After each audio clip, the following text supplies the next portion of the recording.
Defensor de los derechos de las niñas, niños y adolescentes de la provincia de Córdoba. República de Chile sin número, Parque Sarmiento, Córdoba. Teléfono 0351 598 7620 al 25. La calidad, nuestra pasión. La satisfacción del cliente, nuestra obsesión. En Fabicur Ixa hacemos la vida más segura. www.fabicur.com.ar. Marco Aurelio Sosa, 58 años liderando en caños de acero. www.marcoaureliososa.com.ar.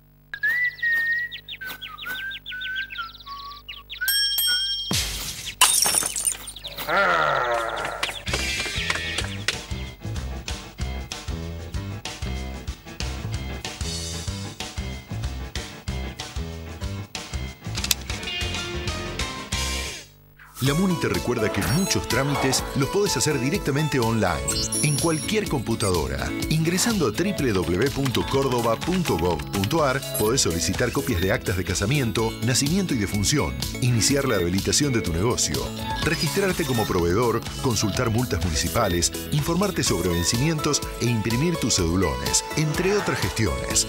Es muy simple y el sistema te guía paso a paso. Ahorra tiempo. Hacé tus trámites en www.cordoba.gov.ar. Municipalidad de la Ciudad de Córdoba. ¡La MUNI! Colector, junto a Rentas, trabajando por el futuro de los cordobeses. Mario de Cara, defensor del pueblo de la provincia de Córdoba. Aberturas Urbantec.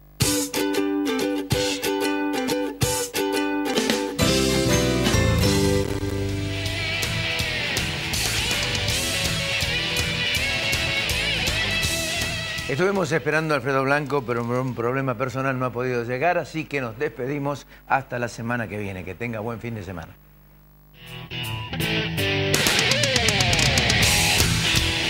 Britos y Asociados, Desarrollos Inmobiliarios, el lugar más seguro para tus ahorros. Fabicur Ixa, Marco Aurelio Sosa, Cooperativa Horizonte, Inversia, Instituto San Agustín, Cotreco, Aberturas Urbantec, Centro Robles, Doctora Elvia Guzmán, La Anastasia, El Arrabal, Taller Alam,